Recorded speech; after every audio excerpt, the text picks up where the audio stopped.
Good morning, good morning, good morning, everyone. Very stupid o'clock. Welcome to another episode of Spilling Tea. I'm your host, Tiffany Daniels. We're going back to that horrible world known as the JRC, but before we do, the disclaimers. In the description box, you're going to see a link to the article the JRC doesn't want you to read. It is written by NeuroClastic, a small non-for-profit started by autistics for autistics, in which case they surveyed over 900 ABA professionals from all over the world in regards to the quote-unquote behavioral treatment program at the Judge Rotenberg Center. In fact, the JRC doesn't want you to read this article so much they have threatened NeuroClassic with a defamation lawsuit if they do not remove the article from their website. NeuroClastic has refused. And let's face it, because we be petty, please share on all your social media. We also have their public statement in regards to the threat in regards to the defamation, as well as down at the bottom of the description box, we have their GoFundMe because we are crowdfunding, folks, just in case the JRC actually has the balls to see through their threat. We also have the other pertinent links to the Stop the Shocks campaign, including Autisticoia's massive archive of over 3 decades of receipts on the subject. We also have the templates, sign your name, click on your senator, and the ever-present self-explanatory change.org shut the Judge Rotenberg Center down petition. When we discuss the JRC, folks, you're going to hear vivid descriptions of and catch clips of surveillance footage of people with disabilities being tortured and abused. If you got young children present, folks, you know the drill. Please use your headphones, all right?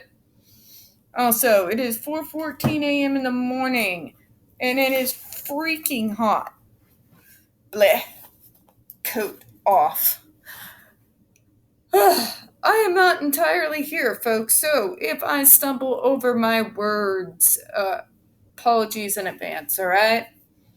So we're going to where we left off yesterday, and more than likely we're going to stop at the end of the paragraph to break down their stupid, okay? Typically, he will start by nagging or asking over and over again for the same item or event. When denied, his behavior escalates more and more until he exhibits dangerous behaviors. Notice they don't tell you what those dangerous behaviors are. So we're going to go over this. What the JRC does so well and so often is they take token incidents of token students and barely skirt by HIPAA by just simply never revealing a name in order to use as a justification for their behavioral treatment psychotic program. They use it this way, folks. They use these token incidents. And what do they want to do with these token incidents? They want to shock you into compliance. You see, if they tell you these worst case scenarios and paint us as bad as they possibly can, they are hoping to dupe you into this sense that maybe the shocks are needed for those specific people. And if they can get you on side with one, then they might be able to get you on side with the others. You know what I'm saying? They use these token events, these token individuals, these token stories, not just as a means of justification, but also to lull you, the public, into this idea that maybe in order to stop this, a person must be shocked.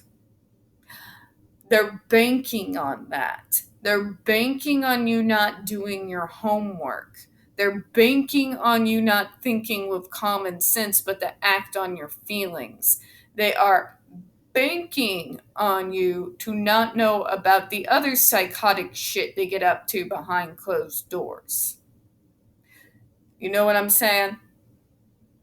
It's a smokescreen. Moving on. Many interventions over the years failed to reduce frequency of this behavior. At one point, JRC did try giving him cigarettes, cigars, soda, coffee on a set schedule, non-contingently, but that merely increased his severe behaviors and led to more stealing and attempts to injure himself. So they say. But we gave him what he wanted, but it just got worse. But what were you doing to him on top of that? You see, that's what they never say. More than likely, what they did is they used those as rewards.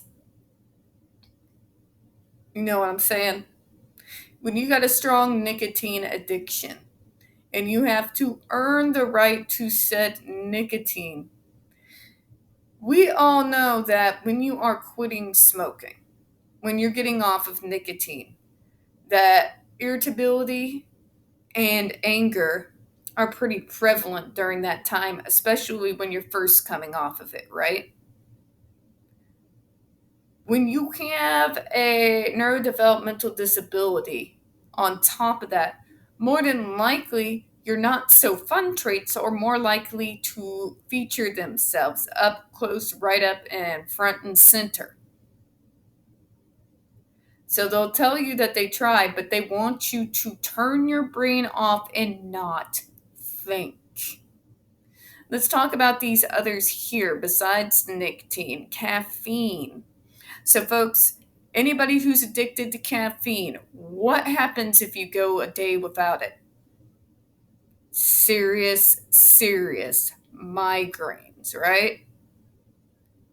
Right? You see what I mean? And then they're going to say, but more behaviors happened because you kept playing on and off, on and off. You were using them as rewards instead of giving them daily, which when you're addicted to those things, you're not using them as rewards. You're using them just to get through your fucking day. You know what I'm saying? So they're trying to use this as an excuse to tell you we have to shock them instead. You don't understand. This is contingent behavior. No, JRC. I understand perfectly well. You used those things as rewards, didn't you?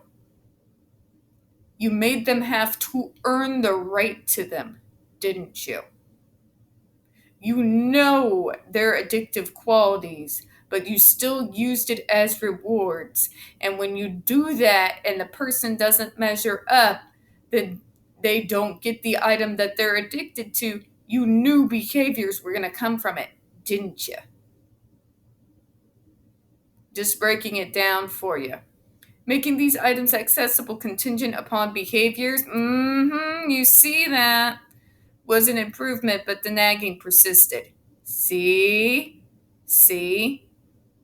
Dozens and dozens of different positive and only aversive treatment programs were put into place over the years, but none of them produced a clinically significant effect.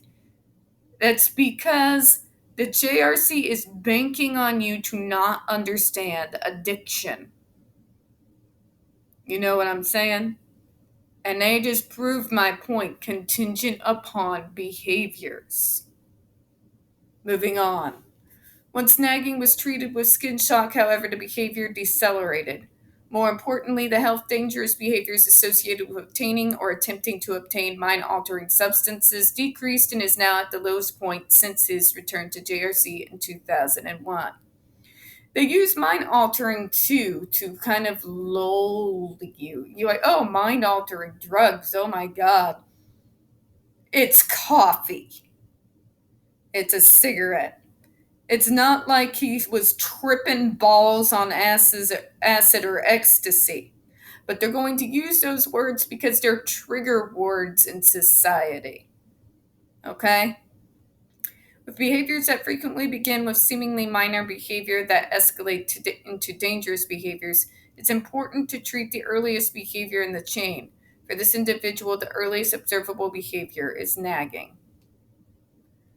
So, we're going to go over this. Basically, what have we learned from this bunch of level of stupid? They're using a token event with a particular student. And they just want to lull you. They want to lull you. But we offered it to him. And he still did it. But they didn't fucking tell you until right at the very, very end there is that he got these things when he quote unquote earned the right to them.